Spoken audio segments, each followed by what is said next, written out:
وَمَا كَانَ الْمُؤْمِنُونَ لِيَنْفِرُوا كَافَّةً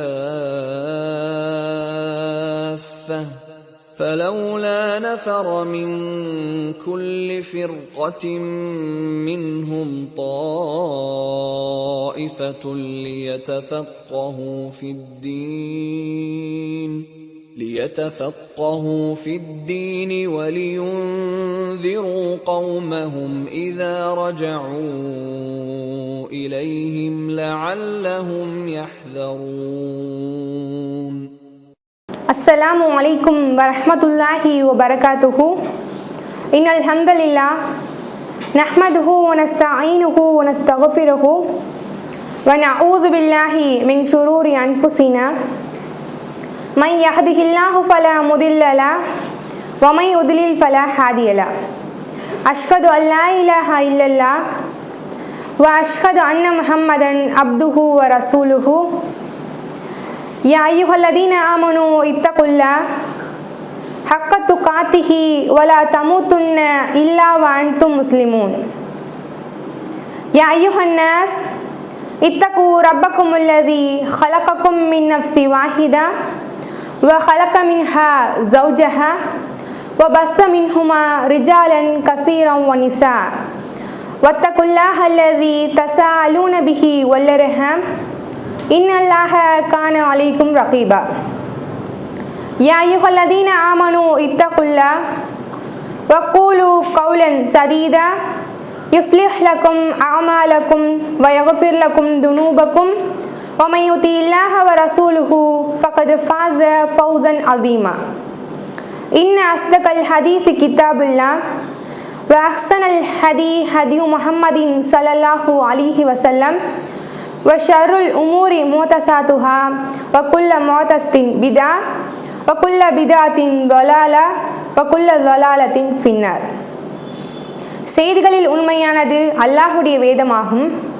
வழிகாட்டுதலில் மிக சிறந்தது முஹம்மது நபி ஸல்லல்லாஹு அலைஹி வஸல்லம் அவர்களுடைய வழிகாட்டுதலாகும். காரியங்களில் தீயது மார்க்கம் என்ற பெயரால் புதிதாக உருவாக்கப்படுபவையாகும்.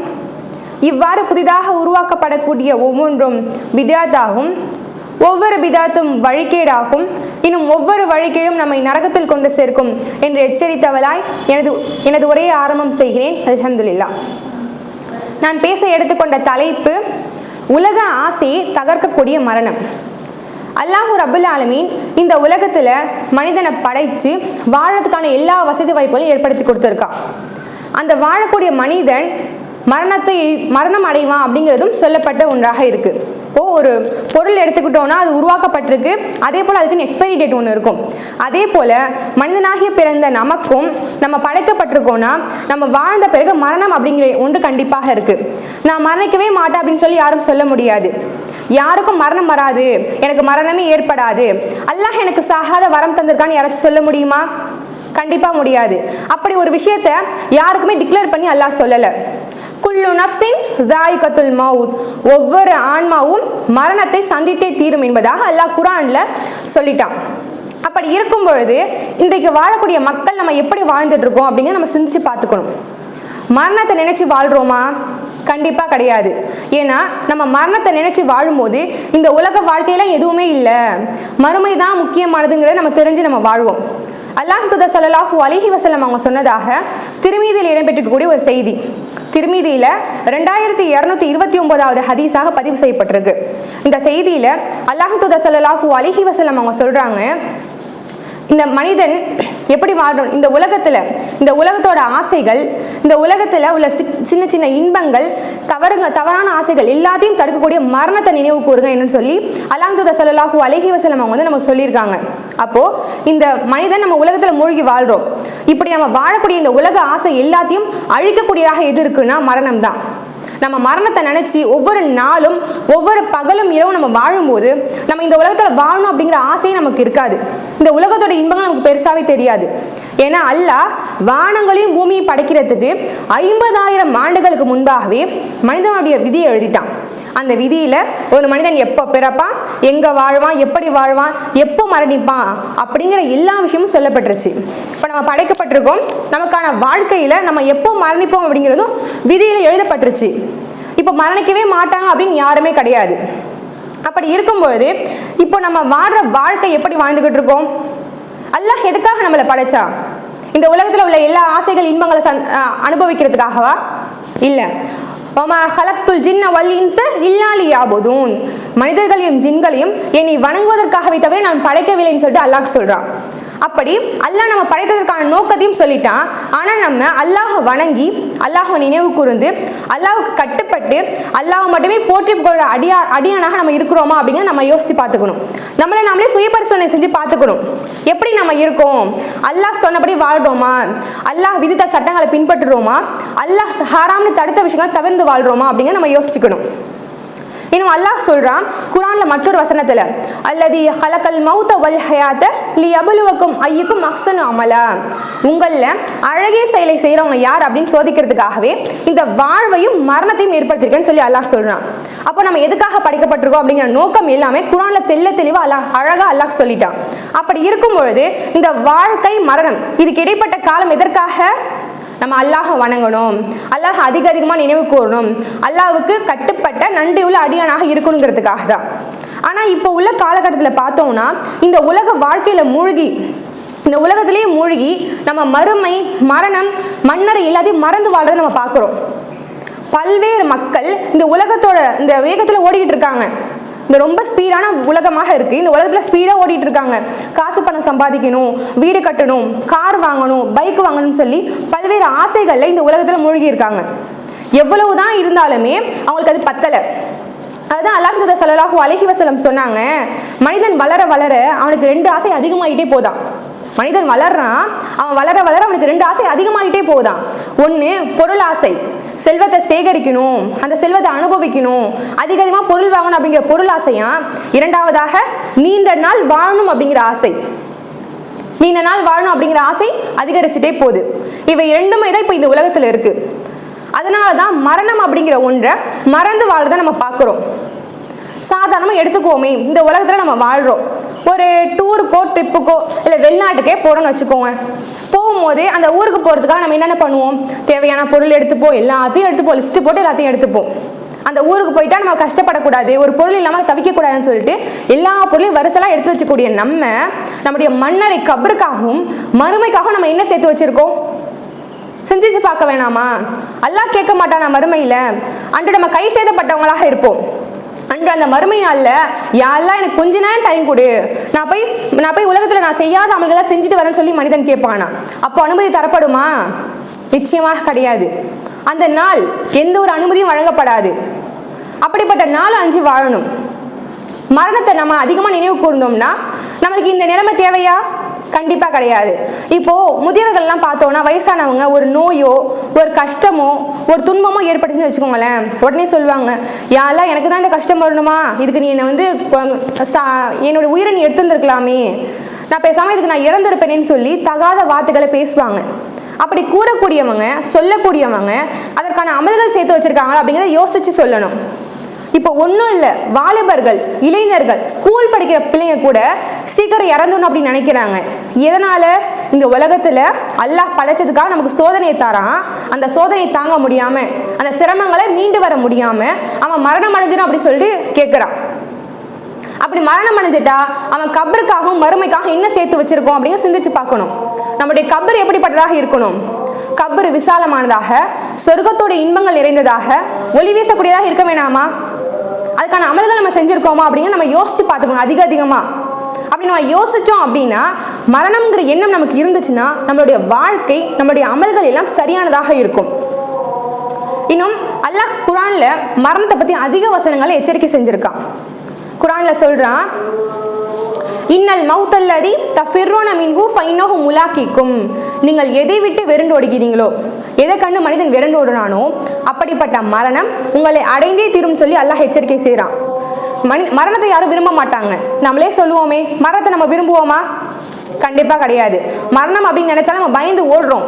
அதையும் அல்லாஹ் சொல்றான், நீங்க எதை விட்டு வெறுண்டோடுகிறீங்களோ அந்த மரணம் உங்களை அடைந்தே தீரும் சொல்லி அல்லாஹ் சொல்றான். மனிதர்களாகிய நாம் மரணத்தை கண்டு வெறுண்டு ஓடுறோம். ஆனால் மரணம் கண்டிப்பாக நமக்கு வந்து தான் சேருங்கிறது அல்லாஹ் தெளிவாக அழகாக சொல்லிட்டான். அல்லாஹ் தூதர் ஸல்லல்லாஹு அலைஹி வஸல்லம் அவங்க மக்கள்கிட்ட சொல்கிறாங்க, ஒரு அடியான் அல்லாஹ்வுடைய சந்திப்பை விரும்பும் போது அவனுடைய சந்திப்பை அல்லாஹும் விரும்புகிறான். அதே போல ஒரு அடியான் அல்லாஹ்வுடைய சந்திப்பை வெறுக்கும் பொழுது அல்லாஹும் அவனுடைய சந்திப்பை வெறுக்கிறான்னு சொல்லி சொல்றாங்க. உடனே ஐஷா ரலியல்லாஹு அன்ஹா வந்து கேள்வி கேட்குறாங்க, யா ரசூலுல்லாஹ், நாங்கள் எல்லாருமே மரணத்தை கண்டு வெறுக்க தானே செய்கிறோம், நாங்கள் யாரும் மரணத்தை விரும்புறது இல்லையேன்னு சொல்லும்பொழுது ரசூலா தெளிவுபடுத்துகிறாங்க. அதுக்கு சரியான விளக்கத்தை சொல்கிறாங்க. ஒரு அடியான், ஒரு நல்ல அமல் செஞ்ச அடியான் மறுமையில் அல்லாஹ் இடத்துல தன்னுடைய அமல்கள் மூலமாக போய் நிற்கும் பொழுது தான் செய்த நல்ல அமல் எல்லாத்துக்கும் சேர்த்து அல்லாஹ் கூலி தருவான், நன்மையை வழங்கும் அப்படின்னு சொல்லி அந்த நன்மையையும் கூலியும் எதிர்பார்த்து நிற்கிறது விரும்புவானா. தான் செஞ்ச நல்ல அமலுக்காக அல்லாஹ் கூலி தருவான்னு சொல்லி அந்த அமல்களை எண்ணி அதற்காக அல்லாஹ்விடத்துல வந்து நம்ம நன்மையை பெறுவோம் அப்படின்னு சொல்லி எண்ணி ரொம்ப மகிழ்ச்சியோடு அல்லாஹ்வுடைய சந்திப்பை விரும்புவானா. அத்தகைய அடியானுடைய சந்திப்பை அல்லாஹ் விரும்புகிறான். அதே போல ஒரு பாவம் செஞ்ச ஒரு அடியான் நிறைய பாவம் செஞ்சுட்டான், அங்கே தண்டனை கண்டிப்பாக இருக்குது, அல்லாஹ் நரகத்தில் போட்டுருவான். அப்படிப்பட்ட ஒரு அடியான் நரகத்தில் போகிறது எண்ணி பயந்து அந்த தண்டனைக்கு பயந்து அவன் அல்லாஹ்வுடைய சந்திப்பை வெறுப்பானா. அப்படிப்பட்ட அந்த அடியானுடைய சந்திப்பை அல்லாஹ் வெறுக்கிறான் என்று சொல்கிறாங்க. இதில் நம்ம எந்த விதமான அடியானாக இருக்கோம் அப்படிங்கிறத நாமளே சுய பரிசோதனை செஞ்சு பார்த்துக்கணும். நம்ம அல்லாஹ்வுடைய சந்திப்பை அதிகமாக விரும்பக்கூடிய அடியானாக நம்ம இருக்கணும் இன்ஷா அல்லாஹ். இன்னும் மற்றொரு வசனத்தை அல்லாஹ் குர்ஆன்ல சொல்றான், ஐனமா தக்கூனு யுத்ரிக்குமுல் மவுத், நீங்கள் எங்கு இருந்த போதிலும் மரணம் உங்களை அடைந்தே தீரும். வலவ் குந்தும் ஃபி புரூஜிம் முஷையதா, உறுதியான கோட்டைகளில் நீங்கள் இருந்த போதிலும் சரியே என்பதாக அல்லாஹ் குர்ஆன்ல சொல்றான். நீங்க ஒரு மிகப்பெரிய உறுதியான கோட்டையில இருக்கீங்க, அப்பயும் உங்களை மரணம் அடைந்தே தீரும் சொல்லி சொல்றான். ஒரு அரசன் ஒரு ரெண்டு நாட்டுக்கு இடையில சண்டை நடக்குது. இந்த நாட்டோட கோட்டைக்குள்ள இந்த அரசர் போய் தங்கிடுறாரு. ஃபுல்லாக எல்லா வாயில்களும் அடைக்கப்பட்டிருது. சுற்றிலும் பல்லாயிரக்கணக்கான காவலாளிகள் பாதுகாக்கிறதுக்காக நிற்கிறாங்க. அப்படி இருக்கும்பொழுது எதிரிகள் தாக்குறதுக்காக வராங்க. அந்த கோட்டையோட வாயில்கள்லாம் பூட்டப்பட்டிருக்கு. காவலாளிகள் நிற்கிறாங்க, எதிர்த்து போரிடுறாங்க. இந்த அரசர் அந்த கோட்டையோட உட்பகுதியில் ரொம்ப பாதுகாப்பாக இருக்காங்க. அப்படி இருக்கும் பொழுது அவங்களுடைய பாதுகாப்புனால அவங்களுக்கு எந்த ஒரு தீங்கும் ஏற்படாது. ஏன்னா அவங்க பாதுகாப்பான இடத்துல இருக்காங்க தான், அதனால எந்த ஒரு தீங்கும் ஏற்படாது. அதே சமயம் ஒரு மரணம் வந்துச்சுன்னு வச்சுக்கோங்களேன், எத்தனை வாயில்கள் மூடப்பட்டிருந்தாலும், எத்தனை ஆயிரம் காவலாளிகள் நின்றாலும், எவ்வளவுதான் பாதுகாப்பான ஒரு கோட்டைக்குள்ள நீங்க இருந்தாலுமே மரணம் உங்களை அடைந்தே தரும் சொல்லி அல்லாஹ் சொல்றான். அப்போ மரணம் அப்படிங்கிறது கண்டிப்பா ஏற்படும் அப்படிங்கிறத நம்ம நினைவுல வைத்துக்கணும். இன்னும் மரணம் எப்பொழுது வரும் அப்படிங்கிறது நம்ம யாருக்கும் தெரியாது. ஏன்னா இது அல்லாஹ் மட்டுமே தெரிந்த மறைவான 5 விஷயங்கள்ல ஒன்றாக இருக்கு. மரணம் எப்போ வரும், எப்போ மரணிப்போம், எங்க மரணிப்போம், எப்படி மரணிப்போம்ங்கிறது எல்லாம் அல்லாஹ்வுக்கு மட்டுமே தெரிந்த 5 விஷயங்கள்ல ஒன்றாக இருக்கு. மறுமை நாள் எப்போது வரும் தெரியாது. மழை எப்பொழுது பெய்யும் மனிதர்களாகிய நமக்கு தெரியாது. கருவறை, ஒரு தாயோட கருவறையில் இருக்கக்கூடிய பிள்ளை ஆனா பெண்ணா அப்படிங்கிறது இப்போ உள்ள தொழில்நுட்ப முறையை கண்டுபிடிக்கிறாங்க. ஆனா அல்லாஹ் ரூஹ ஊதும் போது அப்பொழுதே அல்லாஹ் ஆனா பெண்ணா நிர்ணயிக்கப்பட்டுரும். ஆனா அதை வந்து யாராலும் கண்டுபிடிக்க முடியாது. இன்னும் ஒரு மனிதன் என்ன சம்பாதிப்பான், பிற்காலத்தில் என்ன சம்பாதிப்பான் அப்படிங்கிறது யாருக்குமே தெரியாது. அதே போல ஒரு ஆன்மா, ஒரு உயிர் எந்த பூமியில மரணிப்பாங்கிறதும் நம்ம யாருக்குமே தெரியாது. அது அல்லாஹ்வுக்குமே மட்டுமே தெரிஞ்ச மறைவான 5 விஷயங்கள்ல ஒன்றாக இருக்கு. இது எல்லாத்தையும் நம்ம நம்பிக்கை கொண்டு மறுமையை எதிர்பார்த்து நம்ம மரணத்தை அதிகமாக நினைவு கூறி நல்ல அடியானாக நம்ம வாழணும். இப்போ உள்ள காலகட்டத்தில் பார்த்தோம்னா ஆண்கள் வேலைக்கு போறாங்க, வேலைக்கு போய் சம்பாதிக்கிறாங்க, குடும்பத்தை பார்த்துக்கிறாங்க, பிள்ளைகளை பார்த்துக்கணும்னு சொல்லிட்டு எல்லா காலையிலேயே எந்திரிச்சு வேலைக்கு போகிறாங்க, அதிகாலையில் எந்திரிச்சு வேலைக்கு போகிறாங்க. அப்படி போகக்கூடிய ஆண்கள் ஃபஜர் தொழுகைக்கு வராங்களா? கண்டிப்பாக கிடையாது.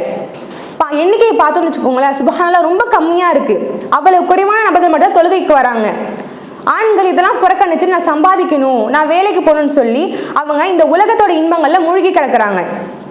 போய் நம்ம ஒரு அமல் செய்யுங்கன்னு சொன்னா இப்ப வேலை பார்த்து சம்பாதிச்சுப்போம், பிற்காலத்துல உடல்நலம் சரியில்லாதப்போ நம்ம அப்போதைக்கு நம்ம அமல்கள் செஞ்சுப்போம்னு சொல்றாங்களே, அத்தனை நாட்கள் அவங்க உயிரோடு இருப்பாங்கன்னு சொல்லி எழுதி கொடுக்கப்பட்டிருக்கா? ஏன்னா அல்லாஹ் அக்ரிமெண்ட் போட்டு சைன் பண்ணி கொடுத்துட்டானா? சிந்திச்சு பார்க்கணும். அத்தனை நாள் நம்ம வாழ்வோமா? நாளை மரணம் வருமா? எப்போ வரும்? அடுத்த ஆண்டு உயிரோடு இருப்போமா? எதுவுமே நமக்கு தெரியாது.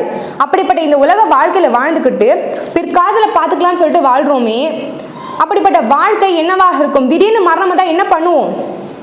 நைட்டு நம்ம தூங்குறோம், காலைல மரணம் அணிஞ்சு தெரிஞ்சா நம்ம என்ன பண்ணுவோம்? நைட்டே நம்ம திக்ர செஞ்சு துவா செஞ்சு அல்லாஹ்கிட்ட அதிகமாக நம்ம வந்து நன்மைகளை கேட்டு எப்படி உறங்குவோம் இரவு படுக்கும் போது? அப்படியாக நம்ம இருக்கிறோமா? கண்டிப்பா கிடையாது. அல்லாஹ் தூதர் ஸல்லல்லாஹு அலைஹி வஸல்லம் அவங்க சொல்றாங்க, நீங்க மன்னரைகளை சந்தியுங்கள், அது உங்களுக்கு மறுமை நினைவுபடுத்தும் சொல்லி சொல்றாங்க. ரசூல்லா போய் அல்லாஹ் கிட்ட வந்து துவா கேட்குறாங்க, யா அல்லாஹ் நான் என்னுடைய தாய்க்காக துவா செய்யறதுக்கு வந்து நீ அனுமதி கொடுன்னு சொல்லி அனுமதி மறுக்கப்பட்டுருது. ஏன்னா அல்லாஹ் இறை மறுப்பாளர்களுக்கு துவா செய்யக்கூடாது. நபியாக இருந்தாலுமே அல்லாஹ் ஈமான் கொள்ளாதவங்களுக்காக துவா செய்யக்கூடாது. ரசூல்லா உடனே மீண்டும் துவா செய்கிறாங்க, இறைவா என்னோட தாயாருடைய கபரை சந்திக்கிறதுக்கு எனக்கு அனுமதி கொடுன்னு சொல்லி கேட்குறாங்க. அனுமதி தரப்படுது. உடனே சஹாபாக்கள்கிட்ட வராங்க. சஹாபாக்கள்கிட்ட சொல்கிறாங்க, நீங்கள் ஒவ்வொருத்தவங்களும் போய் கபரு மன்னரை சந்திங்க, அது உங்களுக்கு மரணத்தை நினைவுபடுத்தும். அதனால் நீங்கள் இந்த உலக வாழ்க்கையில் மரணத்தோட நினைவோடையே நீங்கள் வாழ்வீங்க சொல்லி ரசூல்லா சொல்கிறாங்க. மன்னருடைய வேதனையை நினச்சி பாருங்க. மன்னர் எப்படிப்பட்டது?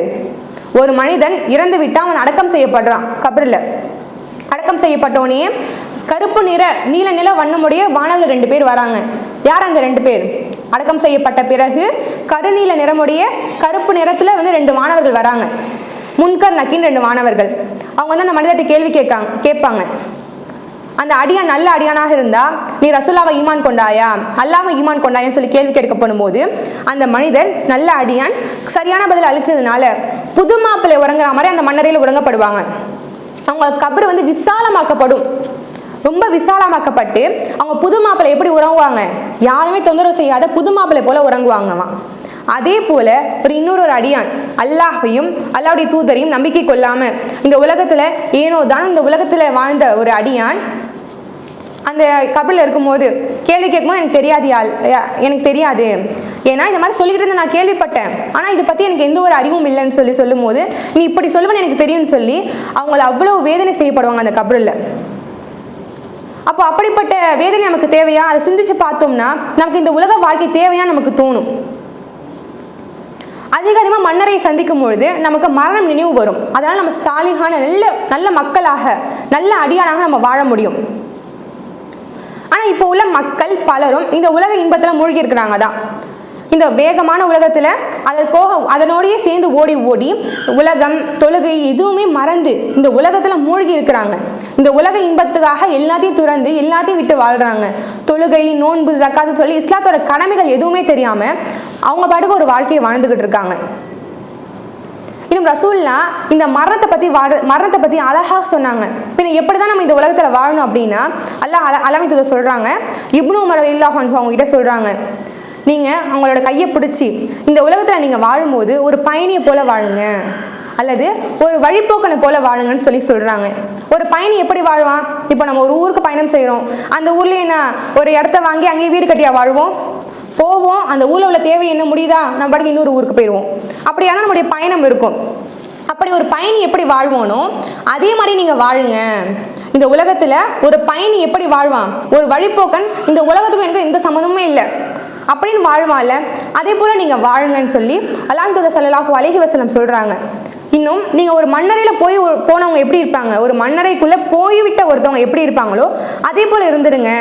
இந்த உலகத்தில் முழுகாமல் இந்த உலகத்தோட இன்பங்களை பெறாமல் நீங்கள் பாட்டு உங்கள் வாழ்க்கையை வாழுங்கன்னு சொல்லி ரசூல்லா சொல்கிறாங்க. ஆனால் நம்மள பலர் மரணம் இப்போது வராது பிற்காலத்துலாம் வரும்னு சொல்கிறாங்க. எத்தனையோ சிறுவர்கள், இளைஞர்கள், வாலிபர்கள், பல்வேறு பச்சிளம் குழந்தைகள் மரணிக்கிறத நம்ம பார்க்குறோம். பல்வேறு முதியவர்கள் வயசான காலத்தில் வாழ்கிறாங்க. அதே போல் எத்தனையோ சிறுவர்கள் சிறு வயதில் இறந்து போகிறதையும் நம்ம பார்க்குறோம். இப்படி எல்லாவற்றிற்கான தீர்வாக என்ன இருக்குது?